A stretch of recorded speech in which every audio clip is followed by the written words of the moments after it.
सो बच्चों अभी हम शुरू करेंगे आपका नेक्स्ट जो आपका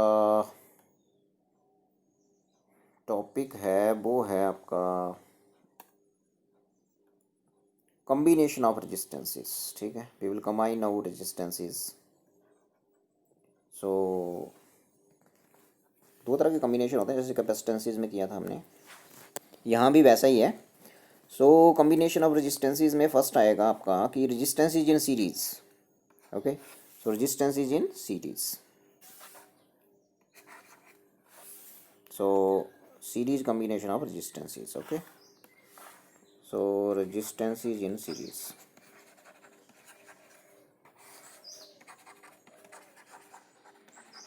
ठीक है, अब मैंने रेजिस्टेंस का सिंबल आपको बताया था कि वो जिग जैग वे में होता है। ठीक है, सो सीरीज कॉम्बिनेशन में रेजिस्टेंस को एंड टू एंड जोड़ेंगे, जैसे एक खत्म हो गया दूसरा वहाँ से शुरू हो जाएगा आगे को, फिर दूसरा खत्म हो गया फिर तीसरा जोड़ देंगे आगे को। ठीक है, सो ऐसे कॉम्बिनेशन को बोलेंगे। देखो जैसे ये एक रेजिस्टेंस है, ये ऐसे रेजिस्टेंस बताया था मैंने आपको सिंबल, ये दूसरा है। ठीक है, ये फिर आगे जाके तीसरा है। तो तीन रजिस्टर्स हैं, ये रजिस्टर एक डिवाइस होता है जिसका रजिस्टेंस होता है। ठीक है, सो सपोज करिए इसका रजिस्टेंस R1 है और इसका R2 है, ये R3 है। 10th में ही पढ़ा है आपने ऐसे। ये इन तीनों को मैंने यहाँ पे एक पोटेंशियल डिफरेंस के सोर्स के साथ जोड़ दिया, मतलब बैटरी के साथ कनेक्ट कर दिया। ये देखो, ये positive pole negative pole battery का लगाएं जरूर डायग्राम। पोटेंशियल डिफरेंस कितना मिल रहा है बैटरी से, V। तो सीरीज में एक रजिस्टेंसेज एंड टू एंड जोड़े जाते हैं। ठीक है, तो in this combination resistances are connected end to end. तो इसमें क्या होता है कि सीरीज में करंट सेम चलेगा, बैटरी के पॉजिटिव से अबे चलता है करंट, मैंने बताया था। तो करंट की डायरेक्शन ये होगी, ऐसे ऐसे ऐसे ऐसे और ऐसे। ये नेगेटिव की तरफ आता है ऐसे, क्योंकि एरो पे पॉजिटिव बैठा होता है तो पॉजिटिव नेगेटिव की तरफ ही जाएगा। ठीक है, तो ये आपका करंट चल पड़ा। सपोज करिए करंट चला I। ठीक है, ये देखो। सो आप मुझे ये बताओ कि इसमें सीरीज़ में करंट सेम चलेगा, मतलब जितना करंट इस रेजिस्टेंस में जाएगा उतना इसमें उतना इसमें। So when resistance are connected in series then current की वैल्यू हर रेजिस्टेंस में क्या रहती है, सेम रहती है। I इसमें सेम होता है, ये बिल्कुल नहीं भूलेंगे आप। तो क्वेश्चन है फिर डिवाइड कौन होता है, V। तो पहले V अब डिवाइड हो जाएगा तीन हिस्सों में। ये तो पहले रेजिस्टेंस के अक्रॉस मान लो V1, दूसरे के अक्रॉस मान लो V2, तीसरे के अक्रॉस मान लो V3। ये देखो, ठीक है। सो सब कुछ लिख देना है आपने यहाँ की। पहले resistance R1 R2 R3 they are connected in series. V1 is potential difference cross R1, V2 is potential difference cross R2, V3 is potential difference cross R3। So total potential difference हो जाएगा V is equal to V1 plus V2 plus V3। ठीक है, so equation number 1 बोल देंगे इसको। ठीक है, सो जब आपने इसको कनेक्ट किया तो अब आप मान लो ये जो क्वेश्चन ये है कि सीरीज में जोड़े तो इस सर्किट में कितने रेजिस्टेंस दिख रहे हैं आपको, 3। इन तीनों में इफेक्टिव रेजिस्टेंस क्या होगा इस सर्किट का, तो वो मान लेते हैं RS। तो RS is equal to net resistance, लेट लिख दिया मैंने, देखो ये आ गया। ठीक है, और करंट इसमें I है, टोटल पोटेंशियल डिफरेंस बैटरी से V मिल रहा है, और नेट टोटल रेजिस्टेंस ऐसे बोल दो कि टोटल रेजिस्टेंस जो है वो कितना है, वो RS है। क्या रिलेशन है इन तीनों में, Ohm's law. So according to Ohm's law क्या बोलता है ओम्स लॉ, ओम्स लॉ ये बोलेगा आपको कि V is equal to RI। V is equal to R की जगह यहाँ RS है तो RS लिखेंगे, तो RS इंटू I। ठीक है जी। सिमिलरली आप V1 क्या बताएंगे मेरे को यहाँ से, सिमिलरली V1 क्या हो जाएगा यहाँ से, V1 is equal to R1I। V2 कितना हो जाएगा, V2 is equal to R2I। V3 कितना हो जाएगा, V3 is equal to R3I। I same रह रहा है बिकॉज सीरीज सर्किट में करंट क्या होता है, जब रेजिस्टेंस को सीरीज में कनेक्ट करते हैं तो value of current across each resistance remains same, ये नहीं बोलेंगे। तो देखो I आ रही है हर जगह, देखो। ठीक है, सो अब इन सभी वैल्यूज़ को आपने पुट कर देना है ऊपर 1 में, putting all these values of V1 V2 and V3 in equation 1। So V की जगह पुट करेंगे, you will get this now. V की जगह लिखेंगे ये RSI, और आगे क्या लिखेंगे, V1 की जगह क्या लिखेंगे, R1I। I करंट है वही, या करंट का सिंबल I होता है। ठीक है, R2I R3I। जो कांस्टेंट चीज़ है कॉमन आके यहाँ कैंसिल हो जाएगा I, तो सीरीज में रेजिस्टेंस सिंपली ऐड हो जाते हैं। कैपेसिटेंस जब जोड़े थे वो पैरेलल में होता है, उल्ट हो गया यहाँ देखो, कैपेसिटेंसीज ऐसे आते थे तो पैरेलल में आएंगे, पैरेलल में 3 कैपेसिटर जोड़ेंगे तो सी पी क्या था वहाँ, C P mean parallel, C P is equal to C1 + C2 + C3, तो यहाँ पे आ गया। ठीक है, तो यहाँ था भी नेट रेजिस्टेंस। और जो आर एस आएगा वो जिनमें बड़े से बड़ा होगा उससे भी बड़ा आएगा, great R S will be greater than largest या ग्रेटेस्ट जो होगा इनमें लार्जेस्ट रेजिस्टेंस। ठीक है, ये आ गया, ये आ गया। जैसे मान लो ये 2 ओम है, ये आपका 3 ओम है, ये आपका 4 ओम है, तो जोड़ दो तीनों को, 2 और 3 5 और 4 9, तो टोटल आर एस का आंसर कितना आ गया 9। और 9 जो है वो इनमें बड़ा, सबसे बड़ा कौन था, 4 था, ये था 4, तो 4 से भी बड़ा है आंसर, ये देखो 9 और 4 से बड़ा ही होता है, तो ये रखें ध्यान। ठीक है जी, सो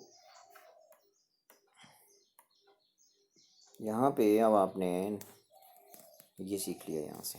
ठीक है, सो नेक्स्ट हम करेंगे वो है आपका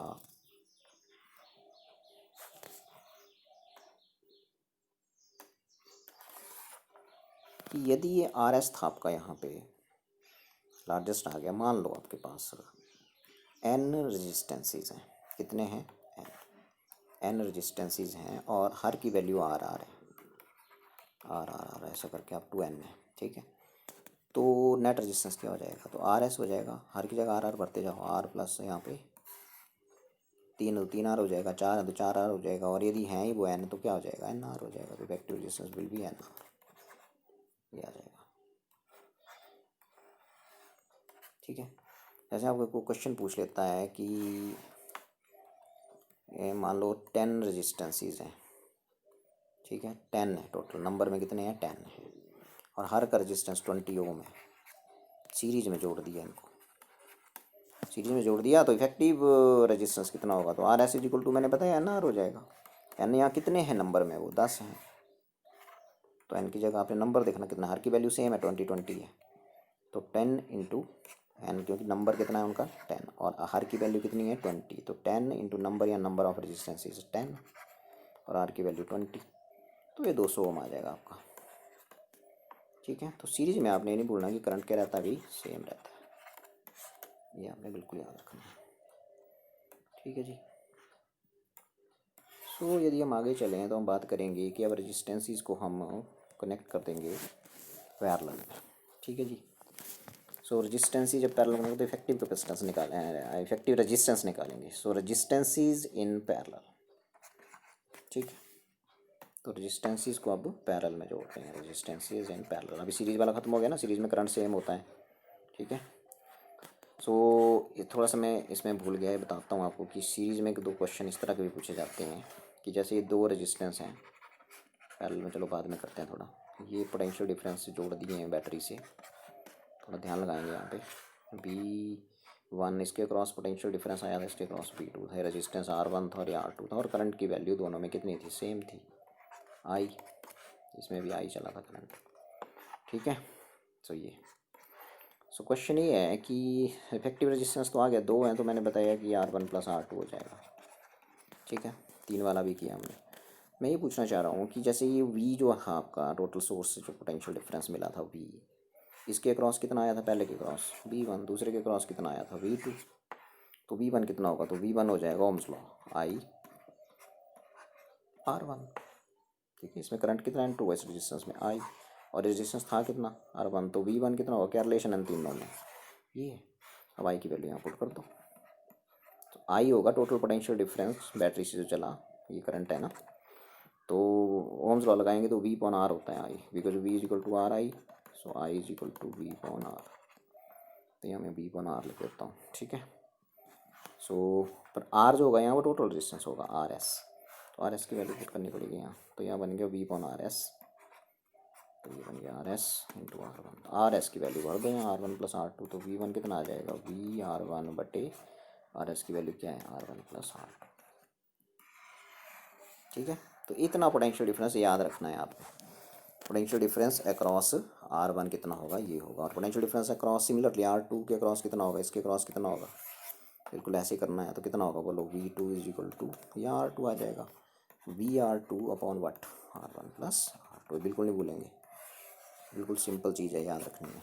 जब सीरीज़ में कनेक्ट करते हैं ना रेजिस्टेंसेस को, तो पोटेंशियल डिफरेंस डिवाइड होता है, वो शेयर करते हैं मतलब पोटेंशियल डिफरेंस को। जैसे यहाँ कितना गया, यहाँ कितना गया, तो यहाँ कितना गया वो V1 था, V1 की वैल्यू याद रखिए। सारे R1 R2 वगैरह आपको दिए होंगे, V भी दिया होगा, तो आप सीधा V1 निकाल सकते हैं। तो V2 simply VR1 upon R1 plus R2। दूसरे के अक्रॉस पोटेंशियल डिफरेंस कितना गया, V2 की वैल्यू याद रखिए, बिल्कुल नहीं भूलेंगे इसको, ठीक है। सो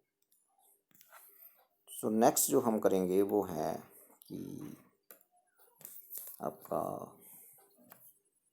पैरेलल कॉम्बिनेशन की जो हम बात कर रहे थे अभी, ठीक है। सो हम बात कर रहे थे पैरेलल कॉम्बिनेशन की। सो रेजिस्टेंस इज इन पैरेलल, ठीक है।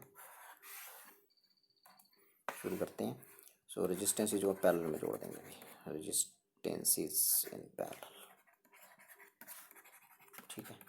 तो पैरेलल में कैपेसिटेंस जोड़े थे वैसे जोड़ देंगे। जैसे मान लो आपके पास ये है 3 रेजिस्टेंस, दिस इज 1, ये ऐसे, this is 2 and this is third one, ठीक है। सो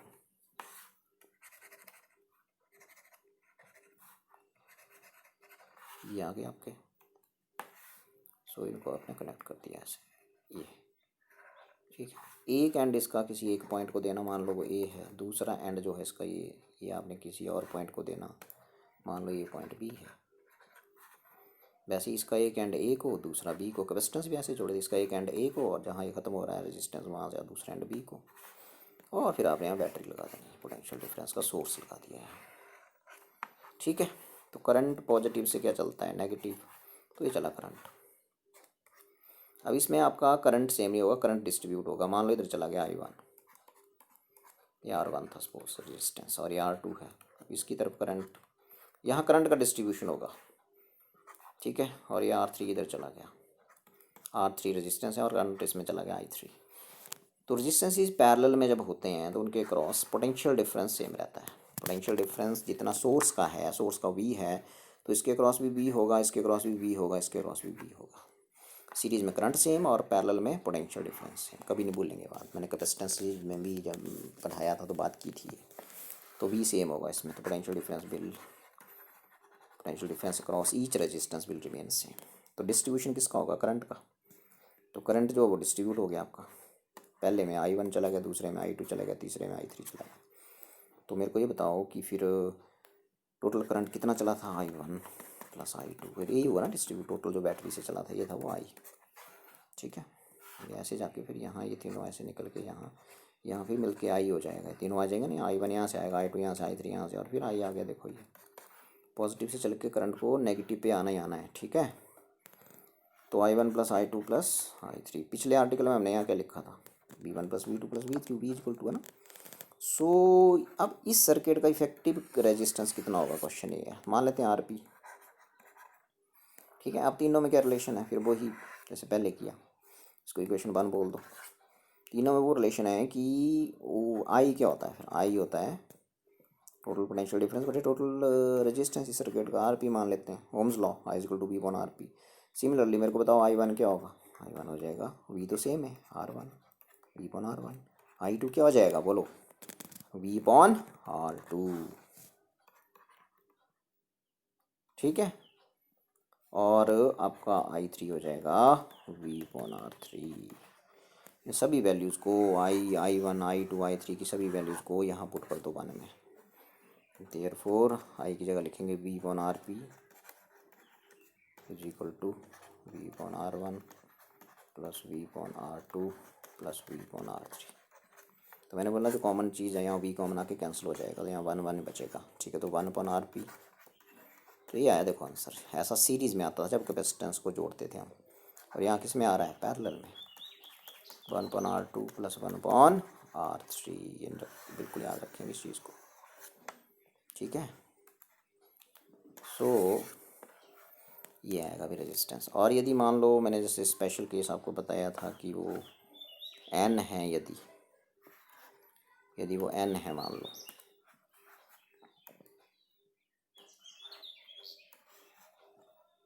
ठीक है, यदि N रेजिस्टेंसेस हैं और वो पैरेलल में हैं, तो n है यदि और हर की वैल्यू r है तो आ जाएगा 1/r/p is equal to 1/r, 2 है तो 2/r हो जाएगा, 1/r plus 1/r means 2/r, तो n है तो क्या हो जाएगा n/r। तो उल्टा करो तो rp क्या हो जाएगा यहाँ से r/n। ठीक है, मान लो आपके पास 10 रेजिस्टेंस है नंबर में और हर की वैल्यू मान लो 20 ओम है, 10 हैं टोटल और हर की वैल्यू 20 ओम है। तो बताओ पैरेलल में जोड़ दिया, बताओ इफेक्टिव रेजिस्टेंस क्या होगा। तो आर पी हो जाएगा आर की वैल्यू कितनी है, हर रेजिस्टेंस की वैल्यू कितनी है 20, तो 20 अपॉन जितने नंबर में है 10, 2 ओम आएगा। ठीक है, तो ऐसे आप क्वेश्चन कर सकते हैं। उसके बाद फिर मैंने आपको बताया था थोड़ा सा कि यदि आपके पास, क्योंकि यहाँ करंट का डिस्ट्रीब्यूशन है ना, तो करंट का डिस्ट्रीब्यूशन है तो मान लो आपके पास 2 रेजिस्टेंस यदि ऐसे हों जिनको आपने पैरेलल में जोड़ दिया, जैसे ये है और ये दूसरा ये है, 3 वाला हमने किया ना अभी, 2 में क्वेश्चन ज़्यादा आते हैं जैसे न्यूमेरिकल आएंगे। तो R1 है या R2 है, तो मैंने एक सोर्स ऑफ पोटेंशियल डिफरेंस यहाँ लगा दिया, यहाँ पॉजिटिव नेगेटिव और ये पोटेंशियल डिफरेंस V मिल रहा है, तो यहाँ करंट डिस्ट्रीब्यूट हो जाएगा। इसमें I1 चला गया और इसमें मैंने बताया था I2 चला गया। ठीक है, क्वेश्चन I1 I2 होगा कितना, ये क्वेश्चन। तो यहाँ I1 हो जाएगा, ओम जला लगाइए, पहले में करंट कितना होगा इस रेजिस्टेंस में, I1 जो है वो इसी का होगा कुछ हिस्सा। ठीक है, तो आई ओम लॉ लगाइए, I equal to V upon what R1, ये होगा। ठीक है, तो वैसे आप I2 निकाल सकते हो, तो I2 क्या होगा V अपॉन R2। ठीक है, अब आपको ये V निकालना है, V तो बेसिकली ओम लॉ से निकाल दो, V इज इक्वल टू क्या होता है, हाँ इस सर्किट का इफेक्टिव रेजिस्टेंस RP मान लेते हैं, RP। ठीक है, into V equal to RI, RP into total current I, total current I। ठीक है, ठीक है, so RP equal to V equal to RPI। अब आप यहाँ RP की वैल्यू भर दीजिए। RP क्या होता है, 2 रेजिस्टेंस जब पैरेलल में होंगे तो आंसर आएगा 1/RP is equal to 1/R1 plus 1/R2, और 2 बार बिल्कुल आपने याद रख लेना है, 2 का आपने याद रखना है, उल्टा करेंगे एलसीएम लेंगे तो RP क्या आएगा, ऊपर प्रोडक्ट और नीचे सम। कैपेसिटेंस में ऐसा हुआ था जब सीरीज में जोड़ा था उनको, ऊपर प्रोडक्ट और नीचे क्या सम, ये देखो ऊपर उनका गुणा करना नीचे सम करना, तो RP की वैल्यू यहाँ हो जाएगी ये। ठीक है, तो यहाँ भर दीजिए, बन गया V इज इक्वल टू, हाँ क्या बनेगा बोलो, R1R2 बटे R1 प्लस R2 है ना, और इंटू क्या आगे आई, तो ये लिखनी है आपने V की वैल्यू यहाँ पे। तो क्या आएगा आंसर देख लेते हैं, I1 is equal to V की वैल्यू बोलो R1R2, फिर एक नीचे R1 है तो R1 कट जाएगा, V की वैल्यू लगा मैं भरने हैं, V की वैल्यू ये है, ये है जो दिख रही है आपको। तो यहाँ नीचे क्या है देखो R1, तो R1 कट गया, ये वाला R1 कट गया, ये तो इधर क्या बचा सिर्फ R2, तो ये बना, और क्या बचा आगे I, तो I2 I1 होगा R2 बटे नीचे क्या है R1 plus R2।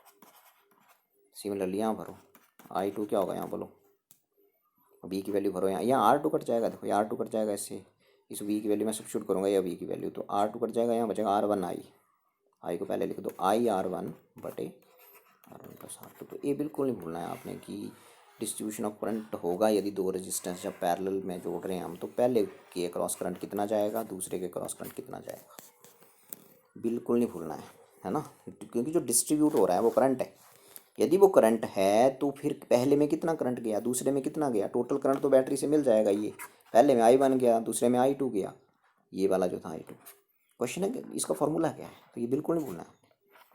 I1 I2 जब सीरीज में जोड़ा था इन दोनों रेजिस्टेंस को मैंने, तो फिर वहाँ पोटेंशियल डिफरेंस डिवाइड हुआ था, तो पोटेंशियल डिफरेंस V1 V2 हमने निकाला था, तो V1 V2 में यहाँ क्या था, यहाँ सीधा ही था VR1, यदि 1 नया आ तो यहाँ भी 1 नहीं आ रहा है, और नीचे वही था R1 प्लस R2, लेकिन यहाँ नहीं ऐसा, यहाँ 1 है तो यहाँ रेजिस्टेंस कौन सा आ रहा है 2, और यदि 2 है तो कौन सा आ रहा है 1, वहाँ सिंपल था, तो V2 क्या था वहाँ पे, V2 था वहाँ पे VR2 है, देखो यहाँ 2 है तो यहाँ भी 2 ही आ रहा है। ठीक है ना, तो इस थोड़ी सी चीज़ें हैं, इनको ध्यान रखना, सीधे डायरेक्ट क्वेश्चन निकल जाते हैं न्यूमेरिकल्स। ठीक है, तो सीरीज में कौन डिवाइड होता है, पोटेंशियल डिफरेंस, पहले के क्रॉस कितना गया, दूसरे के क्रॉस कितना गया, दूसरे रेजिस्टेंस क्रॉस कितना गया, दूसरे रेजिस्टेंस के क्रॉस कितना गया पोटेंशियल डिफरेंस, कितना पोटेंशियल डिफरेंस आया उसके एंड्स के क्रॉस, तो याद रखें V1 V2। और यदि पैरेलल में जोड़ते तो करंट का डिस्ट्रीब्यूशन होता है, तो पहले रेजिस्टेंस के क्रॉस कितना करंट फ्लो करा, दूसरे रेजिस्टेंस के क्रॉस कितना करंट फ्लो करा, वो आपको फॉर्मूले याद चाहिए जो मैंने आपको अभी बता दिए। ठीक है, सो यदि हम आगे चलें तो बात करेंगे कि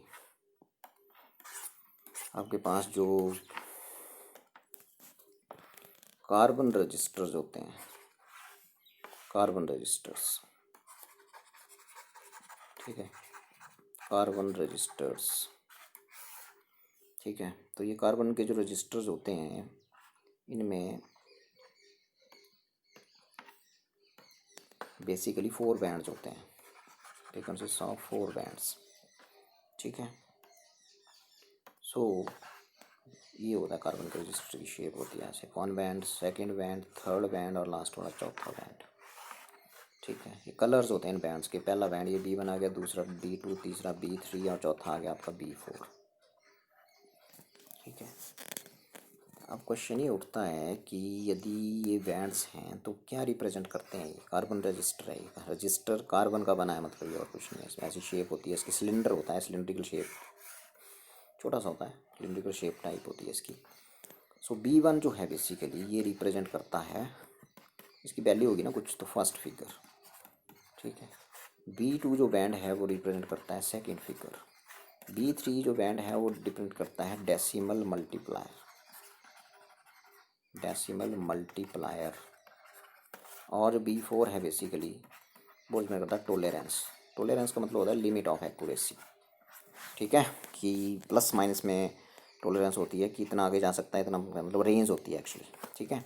तो फर्स्ट फिगर सेकंड फिगर ये मतलब क्या है इसका, ठीक है। जैसे मान लो किसी ने बोला 24 × 10⁵ और आगे बोला ±5%, ऐसे बोल दिया किसी ने कोई नंबर, मान लो रजिस्टेंस है ये, ठीक है, और इसके आगे ओम लिख दिया, रजिस्टेंस के ओम होता है, तो ये वो फर्स्ट फिगर में बोल रहा हूँ, फर्स्ट फिगर ये, फर्स्ट फिगर यहाँ क्या है 2, सेकंड फिगर यहाँ क्या है 4, और जो डेसिमल मल्टीप्लायर है उसका मतलब होता है 10 की पावर कितनी, ये है 10⁵, ठीक है।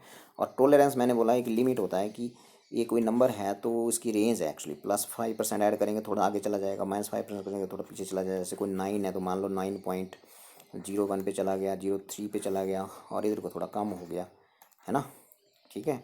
9 पॉइंट मान लो 9 यहाँ 23 पे चला गया, और ये पीछे को हट के 8.99 पे आ गया, तो रेंज इसकी कहाँ से चली, 8.99 से कहाँ तक फैल रहा है ये 9.23 तक, ठीक है ना। यदि हम प्लस करेंगे इसमें तो ये नंबर आ जाएगा, माइनस करेंगे तो ये आ जाएगा, तो बेसिकली ये है प्लस माइनस का मतलब ये एक किस्म से एक रेंज है, ठीक है।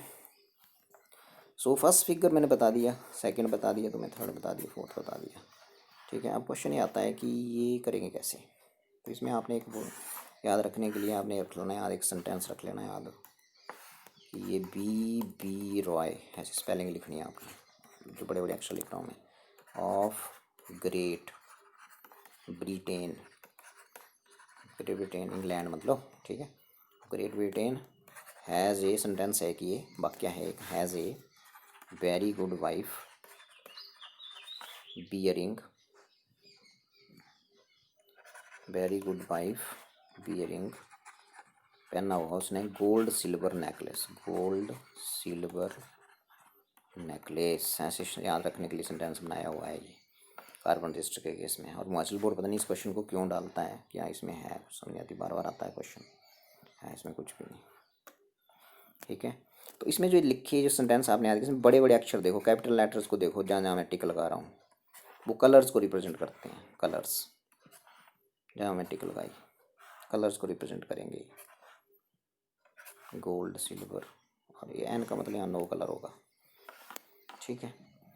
सो अब यदि ये कलर्स को रिप्रेजेंट कर रहे हैं तो फिर ये आ गया आपका पहला फिगर B1 और दूसरा फिगर B2 एक खाने में ले लेते हैं, और जो तीसरा है आपका वो B3 है,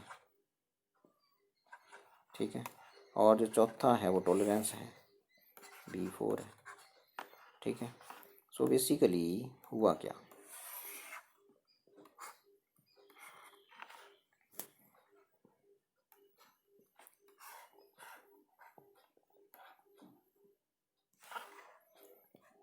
सो यदि आपका B1 B2 B3 जो है वो ये नंबर आते हैं सपोज,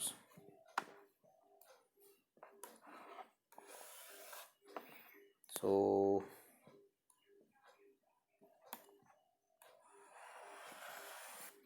ये नंबर्स हैं, यहाँ ये आ गया 0, ये तो शुरू करेंगे 1 2 3 4 5 6 7 8 9, ठीक है। तो यदि जीरो आ गया तो उसमें कलर जो है वो याद रखेंगे। बी रॉय में पहला पहला जो सेंटेंस था आपको वो क्या था? बी रॉय है ना, था ना वहाँ पे, था ना जो अभी कर रहे थे।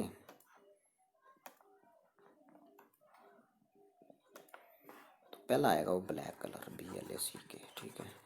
बी दूसरा आएगा ब्राउन, ठीक है। बी रॉय रेड, ऑरेंज, वो रॉय ROY होता है ना, ऑरेंज, येलो, ग्रे, ठीक है, green. B Roy of Great Britain blue has a very, V violet, good grey, wife white. और आगे मैंने 3 चीज़ें बताई, क्या क्या बताई थी वो मैंने आपको बताई 3 चीज़ें, क्या क्या बताई? Gold silver necklace.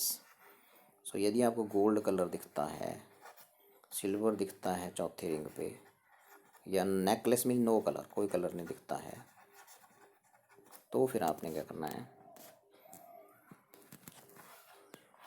टॉलरेंस लेनी है। गोल्ड के लिए आप लेंगे, गोल्ड कलर दिखेगा तो उसके लिए लेंगे आप चौथे बैंड पे +-5%, इसका डबल करते जाएंगे। यदि सिल्वर दिखेगा कलर चौथे बैंड का तो आप इसको ले लेंगे +-10%। और यदि कोई कलर नहीं दिखेगा तो आप लेंगे +-10 का डबल कितना होता है जी? 20%, ठीक है। तो ये आ गया, ये आ गया देखो। अब अगला क्वेश्चन ये उठता है कि ये जो आपने लिख दिया 0 1 2 3, ब्लैक कलर दिखेगा तो B1 और B2 की वैल्यूज आपने लेनी है, ये लिखी मैंने यहाँ। और तीसरे में लेनी है आपने 10⁻0, 10⁻1, 10⁻2, 10 पावर लगाते जाना। जो यहाँ दिख रहा है नंबर वो पावर में चला जाएगा, देखो 4, 10⁻5, 10⁻6, 10⁻7, 10⁻8, ठीक है, और 10⁻9, ठीक है। एक बार फिर बताता हूँ, B1 और B2 जो है बेसिकली वो कलर्स हैं। यदि ब्लैक कलर दिखेगा तो आपने उसकी वैल्यू 0 ले लेनी है, ब्राउन दिखेगा तो 1 ले लेनी है। जैसे मान लो मैं आपको एग्जांपल दे देता हूँ, यहीं पे दे देता हूँ एग्जांपल, ये देखो। मान लो आपका कार्बन रजिस्टर ये है, पहला बैंड, दूसरा बैंड, तीसरा बैंड और ये चौथा बैंड, ऐसे दिखेगा वो, ठीक है। मान लो पहले भी आपको कलर दिख रहा है रेड, ठीक है, दूसरे पे दिख रहा है ऑरेंज, तीसरे पे दिख रहा है ब्लू, ठीक है, चौथे पे दिख रहा है यहाँ मान लो गोल्ड कलर, ठीक है। तो क्वेश्चन है, ऐसे कलर्स लिखे होंगे वहाँ पे, आपको ही पूछा जाएगा कि इस कार्बन रजिस्टर का रजिस्टेंस बताओ। तो इसका रजिस्टेंस बताने के लिए आपने कुछ नहीं करना है, आपने ये करना है सिंपल। पहले आपने ये हो गया आपका पहला बैंड, ये मैंने बताया था पहला बैंड होता है इसमें ये वाला, और ये दूसरा होता है B2, और ये तीसरा होता है B3, और ये क्या होता है चौथा? B4 होता है। तो अब हम B1 पे क्या कलर है? रेड। अब रेड के सामने नंबर देख लो यहाँ क्या है, रेड के सामने है 2, तो यहाँ गया 2, ऑरेंज पे 3, तो दूसरा फिगर आ गया 3, और आगे है ब्लू, ब्लू मैंने लिख ही दिया यहाँ देखो ब्लू। यदि ब्लू है तो ब्लू के लिए अब आपने तीसरी बार जो लिखना वो मल्टीप्लायर होता है, डेसिमल मल्टीप्लायर, तो आपने इधर काला खाना देखना B3, तीसरे नंबर पर लिखना तो 3 लिखा है ना, तो तीसरे खाने को देखिए, तो ब्लू 6 पे आता है तो 10⁻6, तो मल्टीप्लायर है वो, तो मल्टीप्लाई करेंगे 10⁻6 से। और गोल्ड के लिए टॉलरेंस क्या होता है? वो प्लस माइनस कर देंगे। कितना होता है गोल्ड के लिए टॉलरेंस? अब गोल्ड के लिए चौथे खाने में चलो, बिकॉज चौथा बैंड है, ये देखो चौथे खाने में लिखी मैंने, तभी ये टॉलरेंस कितना है गोल्ड का? गोल्ड का है 5 +-5%, ये +-5%। तो ये आपका आंसर आ गया इस कार्बन रजिस्टर। ओम लिखना आगे जाके, ये ब्रैकेट के बाद आप ओम लिख देंगे, बिकॉज रेजिस्टेंस निकाला आपने ना, और यहाँ लिखेंगे R=2। तो ऐसे करना है सिंपल, ठीक है। तो इस सेंटेंस को याद कर लीजिए, बी रॉय ROY ऑफ में छोटा बड़े बड़े अक्षर जो मैंने लिखे थे ना वही लिखे हैं, देखो बड़े जी पड़ा, जी मीन ग्रीन ब्लू है ना, has a very, B Roy of great, great का जी पड़ा है देखो, ब्रिटेन का बी बड़ा ब्लू, ठीक है। हैज़ ए कुछ नहीं है उसमें, वेरी गुड, वेरी का बी वॉयलेट आ गया, गुड मीन जी, जी में ग्रे आ गया है ना, वाइफ, वाइफ में W आ गया, ठीक है। और फिर गोल्ड सिल्वर नेकलेस उसने बनाया, नेकलेस मतलब नो कलर, लेकिन शुरू में रखें, एक से नहीं शुरू करना है, कहाँ शुरू करते हैं, 0 से, फिर रखें आप। ठीक है, तो ये आंसर है, very simple, you can do it. तो ये होता है कार्बन रजिस्टर, इसमें 4 बैंड्स होते हैं। पेपर में करना है तो इसमें ऐसे लिखना आपने कि colour of figure of you can say, और फिगर ऑफ फर्स्ट बैंड ऐसे लिखना, figure of first band, first band, band इसमें पहला बैंड B1 है, फर्स्ट बैंड का फिगर आपका 2, ठीक है। फिगर ऑफ सेकंड बैंड कितना आ गया, 3, फिगर ऑफ थर्ड बैंड 10⁻�6, फिर लिखना अपने टोलेरेंस, टोलेरेंस कितनी आ गई, ये आई टोलेरेंस ±5%, फिर लिखना देयरफॉर R = 2, ये वाला लिखना, ये आंसर है। ठीक है, तो ये था आपका कार्बन रजिस्टर। उसके बाद थोड़ा सा न्यूमेरिकल करेंगे कि मान लो सिंपल I = Q/T पे न्यूमेरिकल है, सिंपल सा कॉपी किया वहाँ पे, I = Q/T।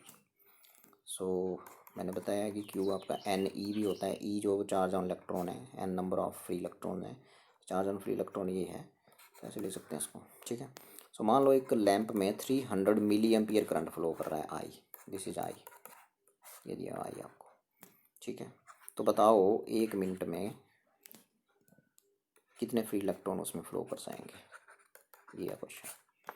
किसी लैंप में कितना करंट फ्लो कर रहा है, कितना करंट फ्लो कर रहा है, 300 मिली एम्पियर, तो 1 मिनट में कितने फ्री इलेक्ट्रॉन फ्लो कर जाएंगे, ये क्वेश्चन। मीन एन निकाल, एन पूछ रहे हैं आपसे, तो आपने लिखना सिंपल I = क्या होता है, Ne/T होता है, तो यहाँ से एन निकाल दो, तो एन हो जाएगा I/T/E। ठीक है, तो I की वैल्यू आपको दी हुई है 300 मिली एम्पियर, 300 मिली का मतलब होता है 10⁻³ 10⁻³ एम्पियर आ गया है। और टाइम 1 मिनट, कभी भी मिनट में भरा जाता है टाइम, आपको पता है सेकंड में, 1 मिनट में कितने सेकंड होते हैं, 60। और ये नीचे क्या है, एन निकलना, E है E, तो चार्ज ऑन फ्री इलेक्ट्रॉन तुम्हें पता ही है कितना, 1.6 × 10⁻⁻19 और एम्पियर आंसर आ जाएगा। तो इतना करंट फ्लो करेगा, वेरी सिंपल। ठीक है, उसके बाद कि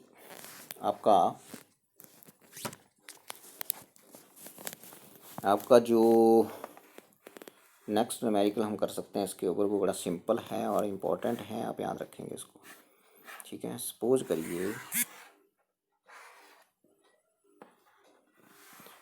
करिए आपके पास एक वायर है, ठीक है, सो उसका जो रेजिस्टेंस है वो 10 ओम है। ठीक है,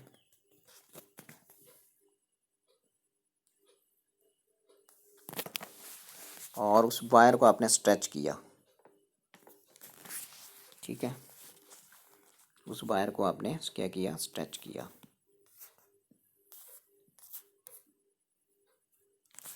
ठीक है, सो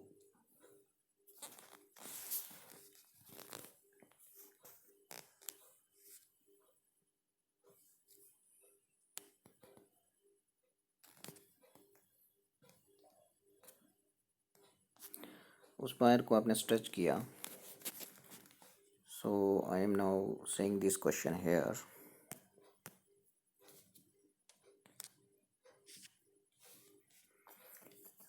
सो मान लो कि उस वायर का जो रेजिस्टेंस था वो था आपका 10 ओम, सपोज करिए। ठीक है, a wire of resistance 10 ohm is stretched, stretch कर दिया, स्ट्रेच्ड स्पेलिंग चेक कर लें, स्ट्रेच की कॉपी में गलती लिखी है, T होता है साइलेंट, इसको याद रखें। ठीक है, उसको स्ट्रेच किया आपने, या ड्राउन आउट कर दिया, खींच दिया उसको, तो उसकी जो लेंथ थी वो डबल हो गई, so that its length becomes double, its length जो है वो क्या हो गई, double, becomes double. Question is कि इसका इफेक्टिव रेजिस्टेंस, इसका अब नया रेजिस्टेंस कितना होगा, find its new resistance. Important question है, बोर्ड में आता है, 2 लाइनें सिर्फ, सिंपल है। 10 ओम रेजिस्टेंस था वायर का, आपने इसको खींचा और इसकी लेंथ को क्या कर दिया, डबल कर दिया। ठीक है, लेकिन वायर तो वही है, खींच के कुछ नहीं हुआ, उसको खींचा आपने तो वॉल्यूम तो उसका सेम ही रहा ना। ठीक है, तो वॉल्यूम इसका जो होगा, वॉल्यूम स्ट्रेच करने से, मान लो ये वायर है, देखो ये सिंपल, ये वायर आपकी, जब इसको आप खींचेंगे तो ये वायर पतली हो जाएगी, पतली हो जाएगी तो ये देखो ये हो गई पतली, ये डबल हो गई पर इसकी लेंथ, तो ये फिगर बन गया। ठीक है, पहले इसकी लेंथ कितनी थी, देखो ये एल थी, अब ये लेंथ कितनी हो गई, 2L हो गई। ठीक है, ये क्रॉस सेक्शन एरिया इसका ये।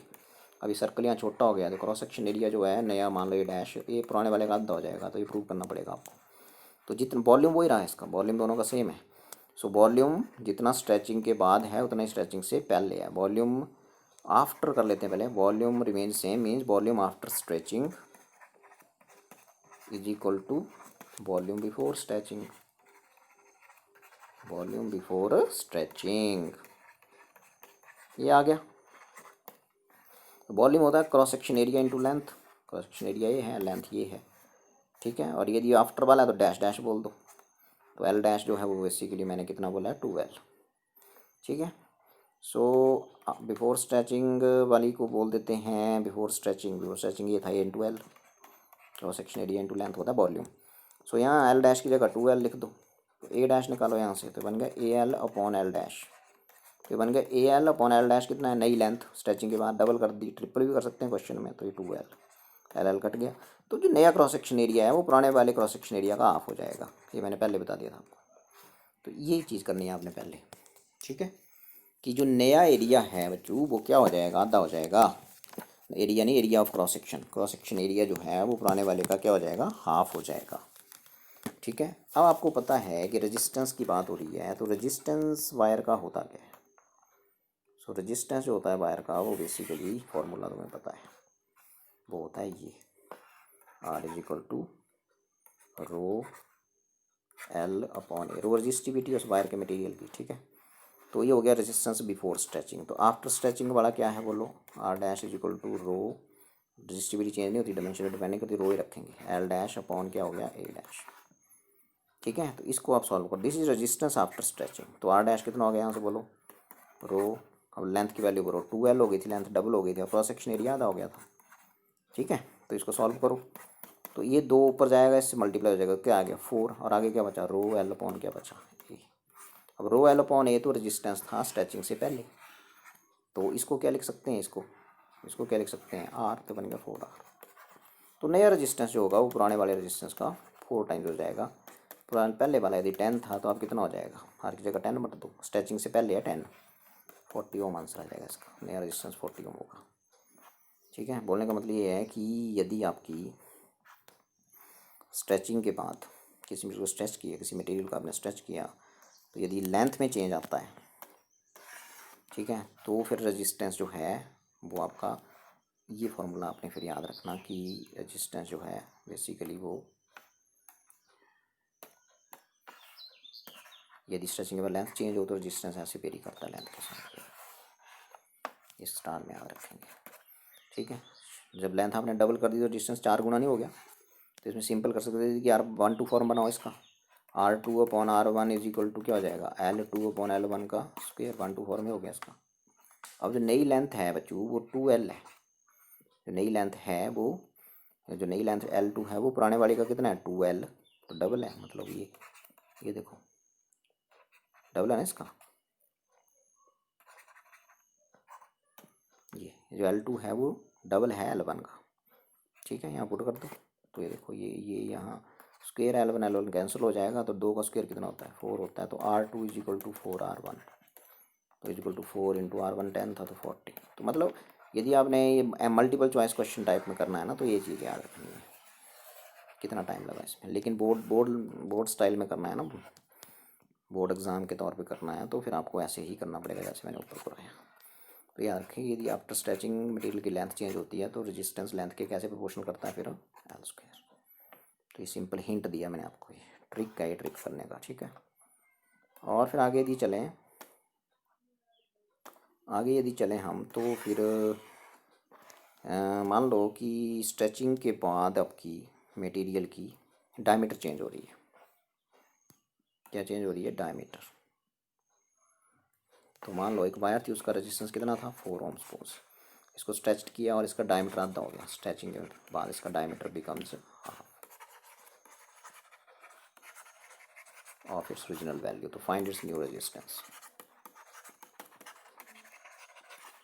न्यू रेजिस्टेंस इसका निकालना है। ठीक है, तो फिर क्वेश्चन क्या है, 4 ओम वायर की 4 ओम रजिस्टेंस की वायर है, इसको स्ट्रेच किया आपने, इसको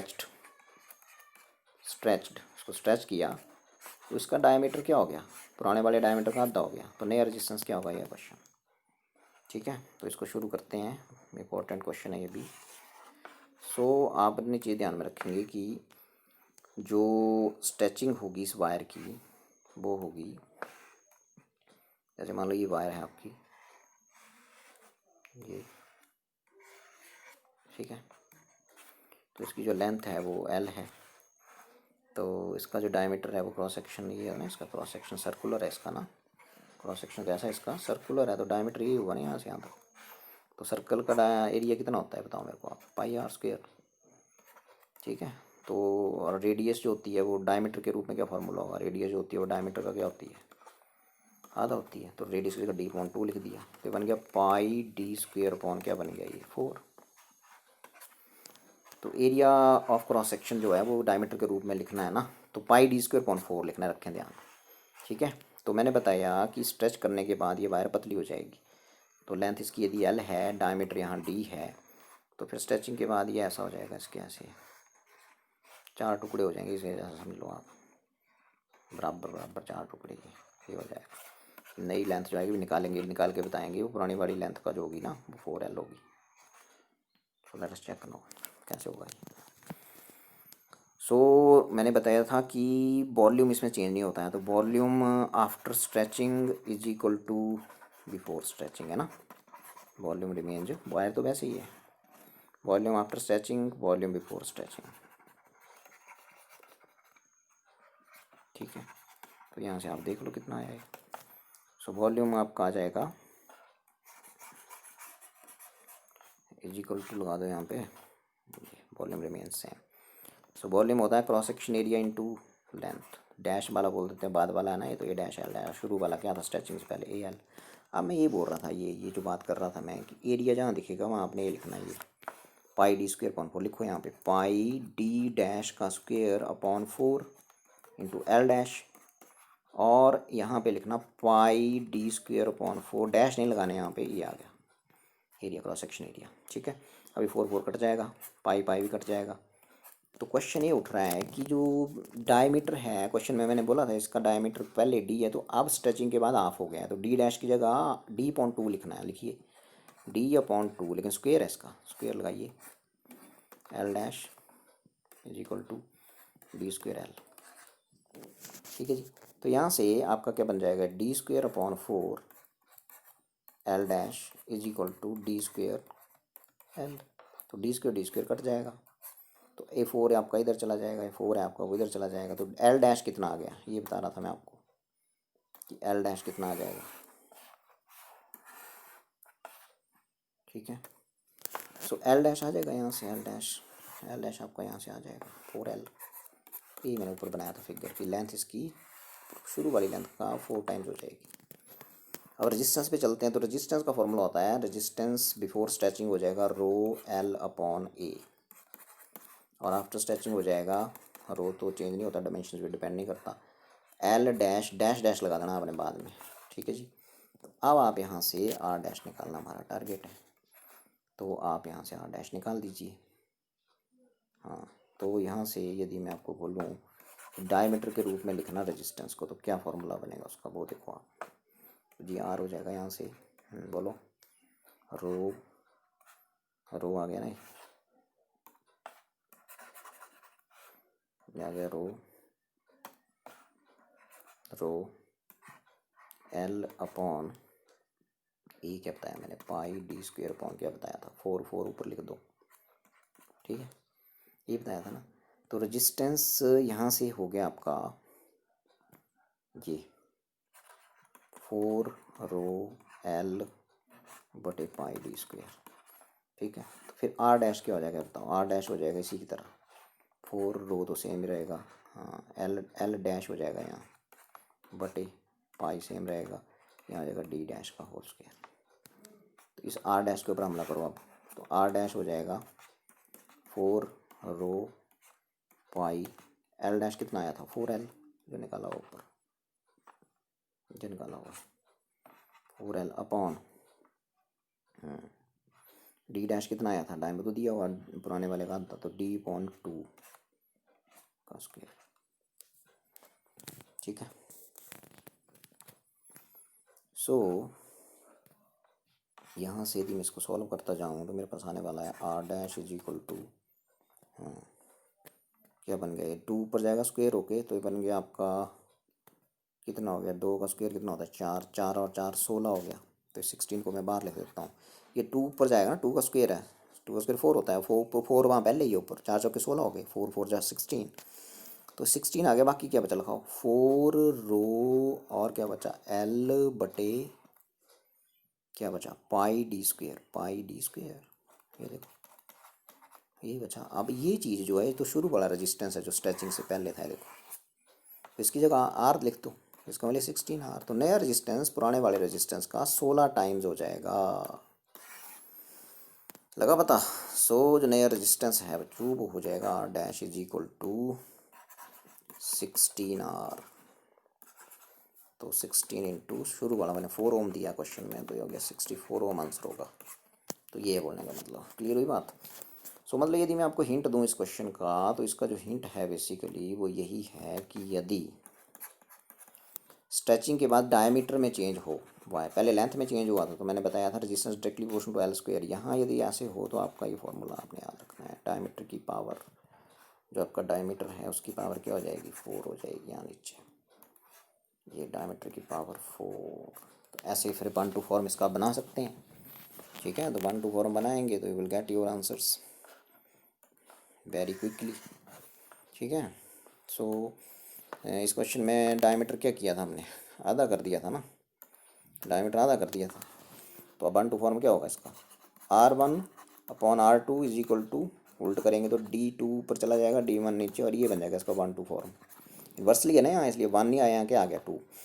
सो नया जो मैंने डायमीटर दिया था वो हाफ दिया था, तो मतलब D2 जो था वो D1 का आधा था, तो इसका मतलब D2 की जगह क्या लिख देंगे D1 का आधा लो, और D1 नीचे है ही, तो उसकी पावर कितनी है 4, D1 कट गया, तो इधर ऊपर बचा 1, तो 1/2 की पावर कितनी आ गई 4, ये आ गया R1/R2। उल्ट करो तो R2/R1 क्या हो जाएगा 2 की पावर 4 हो जाएगा, अपॉन 1 की पावर 4 है ना, सो R2 आ जाएगा यहाँ से 16R1, तो आ जाएगा 16 इंटू 4 64। हाँ, तो ऐसे निकाल सकते हैं। तो ये है, ये आपने मल्टीपल चॉइस क्वेश्चन करना है, कंपटीशन लेवल पे करना है, लेकिन बोर्ड लेवल पे करना है तो फिर ये ऊपर वाले करना पड़ेगा। तो दोनों तरीके बता दिए मैंने, ये ट्रिक भी बता दिया मैंने कि स्ट्रेचिंग के बाद यदि डायमीटर चेंज होता है तो फिर आपने ये फॉर्मूला डायरेक्ट याद रखना है, और फिर वहाँ से 3 चीज़ें दी होंगी, एक निकालनी होगी, वो आप कर सकते हैं, सिंपल मैथमेटिक्स। ठीक है जी। सो अब आगे जो है वो है आपका यहाँ से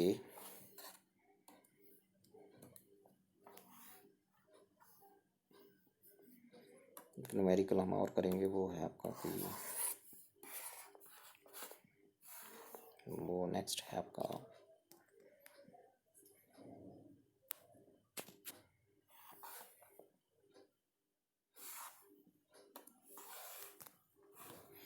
लेटर ए का न्यूमेरिकल है एक, कि सपोज करिए लेटर ए जो है आपका वो ऐसे कंस्ट्रक्ट किया हुआ आपने, ये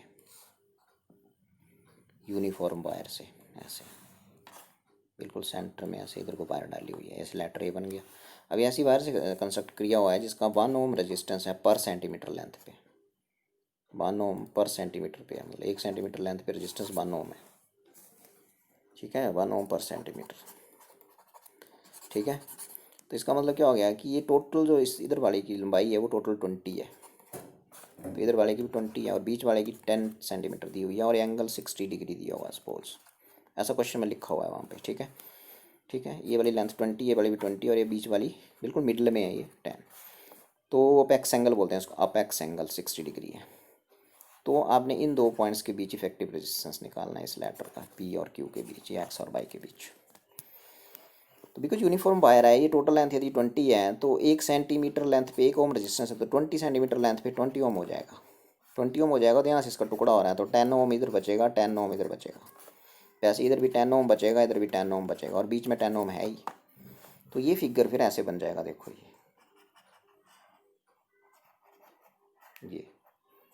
ये पॉइंट पी है और ये, ठीक है, ये सेंटर में आ गया, ये सेंटर में आ गया ऐसे ऐसे ये, ठीक है, और फिर ये आगे फिर ये आ गया, तो ये बी है, पी क्यू बोल देते हैं इसको। तो भाई जी ये भी 10 ओम हो गया, ये भी 10 ओम हो गया, ये भी 10 ओम हो गया, और ये भी 10 ओम हो गया, और ये भी 10 ओम हो गया। अब इसका इफेक्टिव रेजिस्टेंस निकालना है पी और क्यू के बीच, ये है क्वेश्चन। तो इसमें सिंपल है, देखो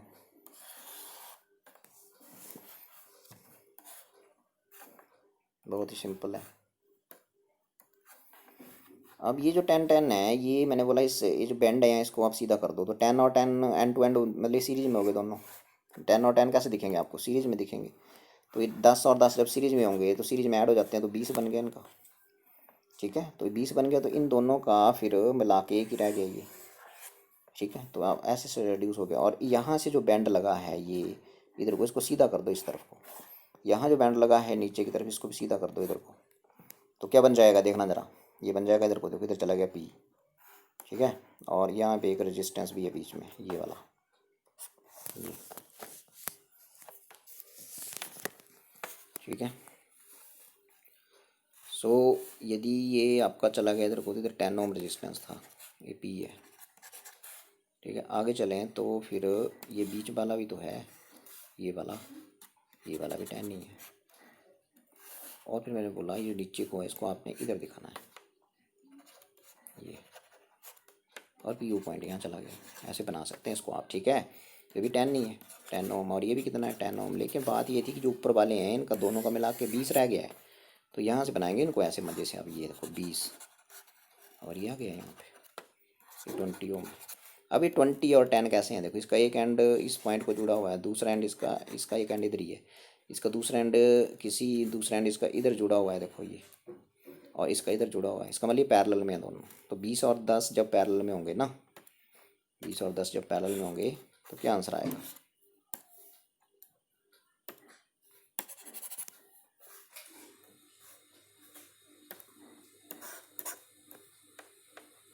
तो आपका आंसर आ जाएगा ये 20 है और ये 10 है, पैरेलल में दोनों, ठीक है। तो आपका आंसर ये है, देखो। सो ये आ जाएगा 20 और 10 जो हैं वो आपके हैं किस में, पैरेलल में, ये और ये। तो इनका एक बन जाएगा, तो आर पी हो जाएगा पहला इंटू दूसरा, 20 इंटू 10 बॉन्ड 20 प्लस 10, तो 200 बटे कितना आ जाएगा 30, मतलब 20 बटे 3 आ जाएगा ये। अब इन दोनों का एक बन गया, फिर रिड्यूसेस टू ये आपका पी पॉइंट है, ये 10 ओम, इसको मैंने छुआ नहीं अभी, ये 10 नहीं है, इसको 10 नहीं लिखेंगे यहाँ पे। और ये मैंने लिख दिया R P is equal to जितना आया है 20 बटा 3 ओम, और इसको भी मैंने नहीं छुआ अभी, ये वैसे ही है, देखो 10 ओम। और इधर पॉइंट कौन सा है क्यों, अभी तीनों सीरीज में है, 3 है सीरीज में, एक ये है और एक ये और एक ये। तो इफेक्टिव रेजिस्टेंस फिर ये जाएगा आर एस इक्वल, तीनों को ऐड कर दो, 10 प्लस 20 बटा 3 प्लस 10, तो बन गया 10 10 20, और 20 प्लस 20 बटा 3, तो कितना आया है फिर बोलो। तो ये हो गया 3, इसका एलसीएम आ जाएगा 60 प्लस 20 80 बटा 3 आ गया है, 3 दूनी 6, 2 3 छक्के 18 पॉइंट, ये आ जाएगा कितना आ जाएगा 20 बचेगा ना, फिर 6 7 ये 6 होगा इधर, फिर 6 7 आ जाएगा, कितना ओम रेजिस्टेंस आ जाएगा लगा पता। तो लास्ट में एक फिगर ऐसे बन जाएगा, फिर एक ही रह जाएगा, देखो ये, और वो है 26.67, और फिर उसको हम बोल देंगे पी पॉइंट, और यहाँ क्यू है। सो ये आया आपका रेजिस्टेंस नेट, लास्ट में एक रह जाता है, मैंने बताया ये। तो ऐसे आप इस लेटर ए के क्वेश्चन को भी कर सकते हैं। ठीक है। जैसे आपको थोड़ी सी और प्रैक्टिस करवा देता हूँ। तो ये हो सकता है कि जैसे आपके पास क्वेश्चन है कि ऐसे जोड़े हुए हैं, देखना ध्यान से सुनना, ये ऐसे जोड़े हुए हैं ये, ठीक है। मान लो कुछ भी, मान लो पॉइंट ए है, 2 ओम जोड़ा है यहाँ पे, 2 ओम, ठीक है। और आगे जोड़ा हुआ है मान लो 6 ओम, और आगे कुछ और जोड़ा हुआ है मान लो 4 ओम, पी पॉइंट ए। क्वेश्चन ये पूछा जा रहा है कि इसके ऊपर को भी और जोड़े हैं, मान लो जैसे ये एक ये आ गया, एक ये आ गया, और एक ये आ गया, ठीक है।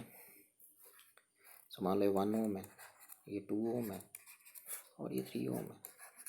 इफेक्टिव रेजिस्टेंस निकालो ए और बी के बीच। ध्यान से सुनेंगे। अब आपने यहाँ से चलना, ऊपर से यहाँ से। अब आप देखो, ये मैंने बोला बैंड बिल्कुल सीधे मानना है, इनको सीधे जुड़े हुए हैं ये, फिर बैंडों को तोड़ दो, इस बैंड को भी तोड़ दो, तो एंड टू एंड जुड़े हुए, ये खत्म हुआ दूसरा शुरू हो गया, ये खत्म हुआ दूसरा शुरू हो गया, ऐसे ही नहीं है। तो ये तीनों जो हैं बेसिकली ये सीरीज में है, इन तीनों का एक बन जाएगा, जोड़ो इनको, सीरीज में ऐड हो जाते हैं, तो ये बन गया 2 1 3 3 6 बन गया ये। तो ये फिगर फिर ऐसे बन जाएगा, देखो ये 2 ओम, 6 ओम, 4 ओम, और इधर पॉइंट बी, और इधर पॉइंट कौन सा था, ए, कितना ओम था, 2 ओम। इसको तो छुआ नहीं हमने, और इसको भी नहीं छुआ, अभी वैसे ही है, नीचे वालों किसी को भी नहीं छुआ, ये 4 ओम है। लेकिन ऊपर वाला एक ही बन गया, मैंने बोला सीरीज में है, तो सीरीज में ऐड हो जाते हैं, सिंपल। 1 1 2 3, 3 2 5 1 6 ओम हो गया, 6 ओम हो गया भी ऊपर वाला है, देखो ये 6 ओम। अब 6 और 6 पैरेलल में आ गए, तो फिगर फर्दर रिड्यूसेस टू ये। अब इनका भी एक रह जाएगा, 4 ओम को मैंने छुआ ही नहीं है, इसको ऐसे लिख देंगे यहाँ, बी ऐसे ही है, ए बी, ठीक है। अभी कितना है 2 ओम, ये कितना है ये देखते हैं। तो 2 पैरेलल में है, देखो 2 पैरेलल में है, 6 और 6 दोनों पैरेलल में है। पैरेलल में मैंने आंसर बताया आपको, पहला इंटू दूसरा, 6 इंटू 6 अपॉन ऊपर मल्टीप्लाई नीचे प्लस, तो ये बन गया 36/12। कितना आ गया है, 3 ओम, ये 3 ओम आ गया। अब ये तीनों कैसे हैं, सीरीज में, ठीक है। ये वाला है, तीनों सीरीज में। अब ये तो 3 2 5 और 4 9 ओम आंसर है, तो इनका फिर एक ही रह गया, एक ही रह गया बेचारा ये। और फिर ए बी के बीच जो इफेक्टिव रेजिस्टेंस आ जाएगा, इनको जोड़ दो आप, 2 और 3 5, 5 और 4 9, तो 9 ओम आंसर है, समझे। तो ऐसे आप प्रैक्टिस भी कर सकते हैं आप, वेरी सिंपल, ठीक है। सो जैसे मान लो थोड़ा सा मैं और एक प्रैक्टिस करवाता हूँ आपको, वहाँ पे जैसे क्वेश्चन दिया होगा कि यहाँ से चले,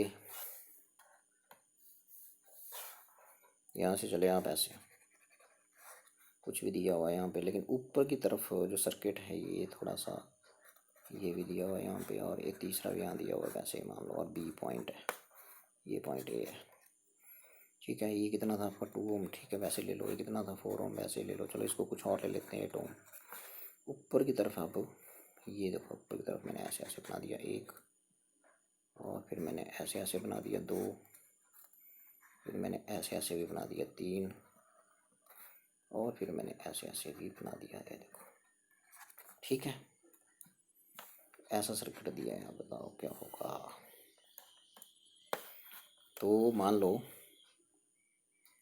ये, जैसे ये मान लेते हैं 3 ओम है, ये 2 है, ये 4 है, और ये 6 है, ठीक है। तो अब इफेक्टिव रेजिस्टेंस ए और बी के बीच निकालो, ये क्वेश्चन। तो आपने फिर यहाँ से चल पड़ना भाई, इस बैंड को तोड़ो, 2 और 4 कैसे हो गए, इन 2 पॉइंट्स के विद रिस्पेक्ट, इस पॉइंट और इस पॉइंट को देखो, और ऊपर की तरफ देखो तो कितने जुड़े हैं इनके बीच, 2 2 और 4 6 हो गया ये। तो ये इन दोनों का मतलब एक ही बन गया, इन दोनों का। तो ये फिगर ऐसे बन गया, देखो फटाफट, ये ये है ना, ये 2 था, ये 4 था, ये 8 था, ये ए है, ये पॉइंट क्या है भाई, बी है। अब मैंने बताया कि यहाँ से ये पॉइंट बिल्कुल नहीं छुआ है अभी मैंने, सिर्फ मैं इसको बोल रहा हूँ कि ये तो बिल्कुल वैसे बनाना पड़ेगा ना, इसको बिल्कुल नहीं छुआ अभी। ये देखो, ये ऐसे ही है, ये भी ऐसे ही है, ये सिर्फ मैंने इन दोनों का एक बना दिया, ये जोड़ दिया इधर। ये वाला कितना था 6 ओम, इसको मैंने छुआ नहीं अभी, देखो इसको भी मैंने छुआ, कितना था 3 ओम, और मैंने इन दोनों को छुआ, और 4 और 2 कितना हो गया 6 ओम, ये देखो ये आ गया 6 ओम। अब ये 6 और 6 कैसे हैं इन 2 पॉइंट्स के विद रिस्पेक्ट, ये इन 2 पॉइंट्स के विद रिस्पेक्ट देखने हैं अब ये। तो अब देखो, ये इसका एक एंड इस तरह और दूसरा एंड उधर, इसका एक एंड इधर दूसरा उधर, तो कैसे हो गए पैरेलल में, 6 और 6 पैरेलल में हो गए, तो 6 और 6 पैरेलल में है तो फिर उनका एक रह जाएगा। ठीक है, तो 6 और 6 पैरेलल में है तो क्या आंसर होता है 6 मल्टीप्लाई और नीचे प्लस, तो कितना आ गया है 36 बटे पहले भी किया हमने 3 आ गया है 3 ओम। तो इन दोनों का 3 ही रह गया अब। ठीक है, इन दोनों का क्या रह गया 3 रह गया अब। और ये कितना था भाई, ये 4 था। ठीक है, अब यदि इन दोनों का 3 रह गया तो फिर ये जो आपका 3 और 3 है सीरीज में आ जाएंगे, ये 3 और 3 कैसे आ जाएंगे सीरीज में आ जाएंगे। ठीक है, और यहाँ पे फिर आपका जो आंसर है यहाँ जाएगा, देखो फिगर जो आपको ये बन जाएगा,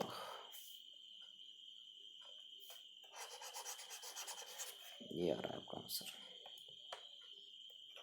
ये आपका 2, ये आपका 4, हमने नहीं छुआ इनको, ये 6 जो भी है 8,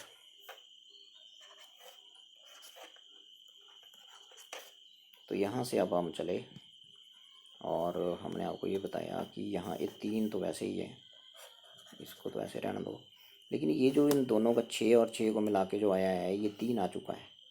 ठीक है ना, तो बेसिकली ये 3 और इन दोनों का जो 1 है, यहाँ बैंड को सीधा कर दो, 3 और इन दोनों को मिला के तो 3 ही हो चुका है वो, तो 3 और 3 कैसे हो जाएंगे सीरीज में हो जाएंगे।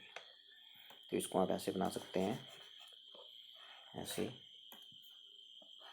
ये 3 और एक और 3 और फिर ये वाला 3 जो है ना, ये वाला ये मैं यहाँ दिखा रहा हूँ, कोई प्रॉब्लम नहीं है, और ये वाला आरपी यहाँ आ चुका है तीनों। ठीक है, और फिर इस क्वेश्चन में यहाँ पे समझने के लिए ना, यहाँ पे आप 3 ओम लो, 3 ओम 3 कर लेते हैं, इसको तो हमने छूआ नहीं, अभी इसको जितना मर्जी ले लो आप, 3 ले लेते हैं चलिए। अच्छा, अभी 3 और 3 कैसे हैं, ये सीरीज में आ गए अब ये सीरीज में आ गए, यदि ये दोनों सीरीज में आ गए तो फिर फिगर फर्दर रिड्यूस हो गया आपका, कैसे, ये आ गया ए पॉइंट, 3 और 3 कैसे आ गया अब सीरीज में, तो फिगर ही आ गया,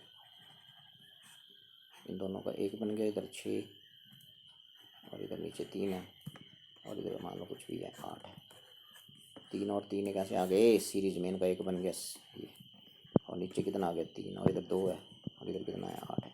अब 6 और 3 पैरेलल में आ गए, तो फिर ये फिगर ऐसे बन जाएगा 2, और फिर इन 6 और 3 का एक रह जाएगा, वो अभी देख लेते हैं कितना आएगा, अभी निकाला भी था, तो ये 8 ओम आ गया। 6 और 3 जब पैरेलल में होंगे तो आंसर आएगा R P is equal to 6 into 3 बटे 6 प्लस 3, तो 18 बटे 9 आ जाएगा, तो कितना आ गया है 2 ओम आ गया, तो ये आ गया 2 ओम, और ये कितना आ गया 2, और ये कितना आ गया ओम, ओम लगा लें यहाँ सभी के साथ। ठीक है, तो अब ये तीनों सीरीज में 2 2 4 8 और 4 12, तो ये 12 ओम आंसर आ जाएगा आपका। ठीक है, तो अब आपका आर जो है वो आ जाएगा 2 + 2 + 8, सीरीज में है 2 और 2 4 और 8 12 हो गया भाई, ये 12 ओम आंसर है इसका। ठीक है, तो ऐसा जैसा क्वेश्चन वहाँ पे सॉल्व है आप उसको कर सकते हैं। ठीक है, तो थोड़े मैं आपको इसके फिर नोट्स दिखा दें, जो मैंने पढ़ाया हुआ आपको दिखा देता हूँ। सो ये है जो मैंने अभी आपके साथ डिस्कस किया, ये देखो नेट रेजिस्टेंस निकाला हमने शुरू में, सीरीज में जोड़ा, तो मैंने बोला R S is equal to, figure बनाया था। ठीक है, तो ये फिगर हमने बनाया था, तो ये सीरीज में जोड़ दिए 3 रेजिस्टेंस, ये देखो ये पहला दूसरा तीसरा। ठीक है, और फिर इसका जो आंसर है वो आपका ये आ गया था सीरीज में जोड़ने के बाद। ये फिर मैंने आपको बोला था कि आपने ये ध्यान रखना कि एक जैसे ये सारे तो एन आर, और फिर मैंने एक चीज़ और बड़ी शानदार चीज़ बताई थी आपको कि ये देखो यदि ऐसे ये किया साइड को, पहले के क्रॉस पोटेंशियल डिफरेंस कितना होगा, ये दूसरे क्रॉस ही होगा। ठीक है, तो नोट्स में लिखा है, वहाँ से आप नोट कर लेंगे। और फिर 10 ओम वाला एग्जाम्पल भी मैंने दिया था कि 10 हैं टोटल और 20 ओम के हैं, और सीरीज में जोड़ दिए, 10 हैं टोटल, हर की वैल्यू 20 ओम है, तो 200 आंसर आ जाएगा। ये देखो, फिर पैरेलल में जोड़ दिया, पैरेलल में भी सेम होता है, सीरीज में करंट सेम होता है, ऊपर बताया मैंने। तो जैसे ही आपका ये आ गया तो फिर आपने फिर यहाँ से पैरेलल वाला आंसर जो कैपेसिटर में सीरीज में होता है वैसा आंसर आता है, देखो। ठीक है, तो ये 1/RP is equal to 1/R1/R2 plus 1/R3। फिर मैंने एक चीज़ साइड में बताई थी कि जैसे n है और हर की वैल्यू r है तो इफेक्टिव कैपेसिटेंस r कौन n होगा। ठीक है, ठीक है। और यदि 10 है टोटल और वो 20 हैं, 20 ओम है हर का रेजिस्टेंस, तो नेट रेजिस्टेंस 2 ओम होगा। ये भी आपको समझाया मैंने। और फिर इसमें करंट डिस्ट्रीब्यूट होता है, बी सेम होता है पैरेलल में। तो पहले में कितना करंट आ गया यदि लिखा है, देखो ये छोटा सा फिगर भी बना दिया, 2 ही है यदि 3 वाला किया मैंने ऊपर। और फिर दूसरे में कितना करंट होता है ये मैंने बताया आपको, सारा डिटेल में समझाया। कलर कोडिंग बताया मैंने कार्बन रजिस्टर्स में, B1 B2 B3 4 बैंड होते हैं। BB रॉयल सेंटेंस बिल्कुल ग्रेट लिखा है, ग्रेट GREAT। ठीक है, ग्रीन आएगा इससे कलर। तो सिल्वर नेकलेस सारा कुछ बता दिया आपको ये। और फिर टेबल भी मैंने वहाँ बनाया, जो मैंने पढ़ाया आपको वहाँ भी बताया। और फिर कुछ एग्जांपल्स दिए रेजिस्टेंस निकालने के। ठीक है, पर ये अभी लिखने के लिए मैं थोड़ा सा बता दूं कि आपने लिखना इसको ऐसे है, ये साइड में लिखा होगा इस बच्चे ने, ये ऐसे लिखना। पेपर में करेंगे तो देखो फिगर फॉर फर्स्ट बैंड, जो भी नंबर आएगा वहाँ लिख देना। बस समझाया था मैंने नोट्स में, देख लेना, वीडियो में बताया सारा डिटेल लिखना कैसे। ठीक है, उसके बाद न्यूमेरिकल कराया मैंने आपको। एक लैंप में 300 मिली एम्पियर करंट चल रहा है, तो आपने बताना है कि 1 मिनट में, मिनट लिखा है ये, कितने उसमें फ्री इलेक्ट्रॉन फ्लो करेंगे। तो फ्री इलेक्ट्रॉनों का नंबर ही आ जाएगा। ठीक है जी, ये फॉर्मूला मैंने आपको बताया है, E/T। और फिर मैंने वायर स्ट्रेच करी और लेंथ उसकी इंक्रीज़ करी। फिर नया रजिस्टेंस उसका जो है 40 ओम आ गया, यदि पहले उसका 10 ओम था। ये देखो। फिर डायमीटर वाला क्वेश्चन कराया कि डायमीटर आधा कर दिया। ये देखो डायमीटर आधा हो गया, तो मैंने बताया इसकी लेंथ 4L हो जाएगी, समझाया था आपको डिटेल में। ठीक है, और फिर वो आपका आंसर आपका ये आ गया, कितना हो जाएगा, 16 टाइम्स हो जाएगा। पहले रेजिस्टेंस 4 ओम था तो अब हो जाएगा 64 ओम। ठीक है, तो और फिर मैंने थोड़ा सा ट्रिक भी बताया आपको कि डायमीटर यदि चेंज हो स्ट्रेचिंग के बाद तो R inversely proportional to T⁴ होता है। और यदि लेंथ चेंज हो तो फिर R directly proportional to L² होता है। ठीक है, यहाँ नोट कर लें, वो R directly proportional to L²। ये if after stretching length changes then R is directly proportional to L²। ठीक है, सो